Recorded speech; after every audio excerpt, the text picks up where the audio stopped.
Hello everybody and welcome to day 169 of rhys'stories, and today I'm going to be reading you Mr. Impossible by writer Hargreaves.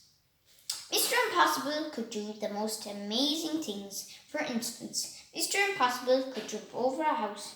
You try it, it's impossible. And Mr. Impossible could make himself invisible. All he had to do was stand there and think about becoming invisible, and he became invisible. You try it. It's impossible. So that's why it's called Mr. Impossible. And Mr. Impossible could fly.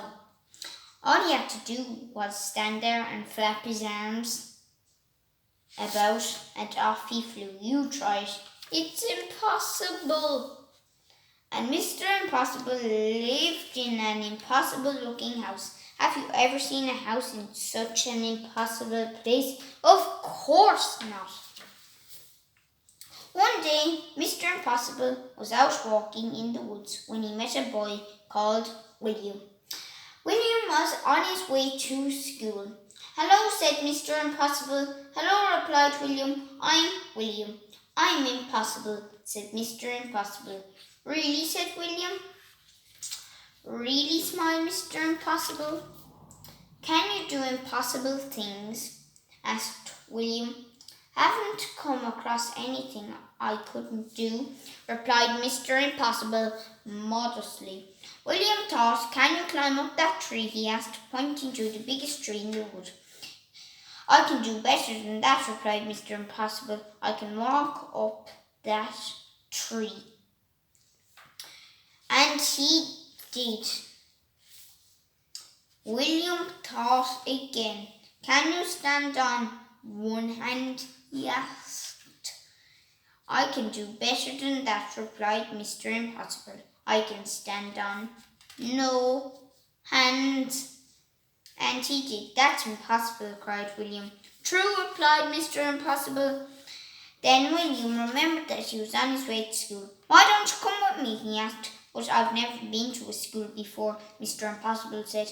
"Then it's time you did," replied William. "Come on."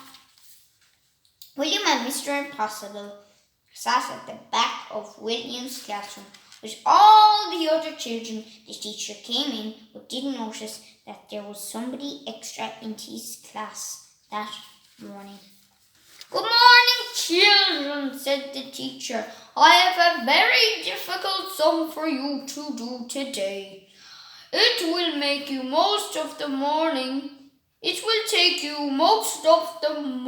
to work out the answer." And he wrote the sum on the blackboard.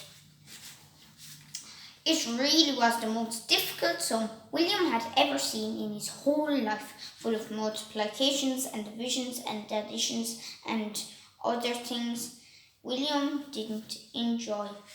The teacher was right. It would indeed take most of the morning to work out the answer, if not most of the afternoon as well. Mr. Impossible whispered in William's ear, "And my favourite subject is maths." William put up his hand. "Yes, William," said the teacher. "Is there something about the sum you don't understand?" "Please, sir," said William. "Is the answer 23? The teacher was very, absolutely, totally, completely amazed. "How did you work out the sum so quickly?" he gasped. "It's impossible."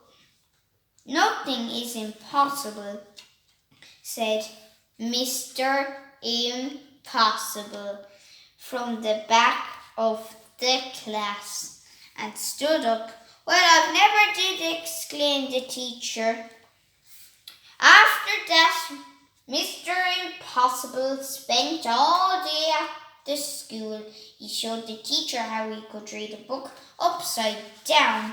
"That's impossible," said the children who were watching. "Absolutely," replied Mr. Impossible. "Well, I suppose it could be easy for some people." Then William asked Mr. Impossible if he would like to play in the school football match. "Oh, Yes, please, replied Mr. Impossible. I've never played football before, and do you know what he did? He kicked the football so high into the air that when it came down, it had snow on it. What an impossible thing to do. Then it was time to go home. Mr. Impossible said goodbye to all the people at school and then said goodbye to William. Goodbye, Mr. Impossible, said William. Goodbye, William, said Mr. Impossible, and just disappeared. William rubbed his eyes and went home. William's mother and father were waiting for him. Hello, William, they said. Did you have a good day at school? Yes, replied William, and I met somebody who can do anything in the world. Really, William, they both laughed. You're impossible. William smiled and went inside. And 100 miles away, a small figure was listening to what William's mother and father were saying. And he grinned an impossible grin, and then he went to sleep, standing on his head. And we all know that's impossible. So that's why the story is called Mr. Impossible.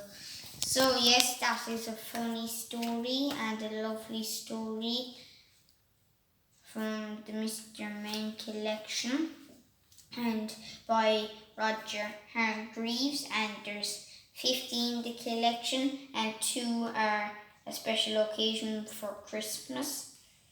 And yes, so, and 1 is Mr. Snow. Yes. So I hope you have a nice day and enjoy the rest of it.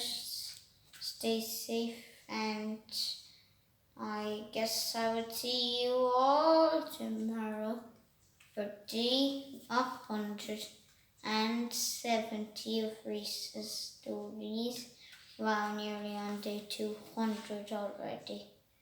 So, bye.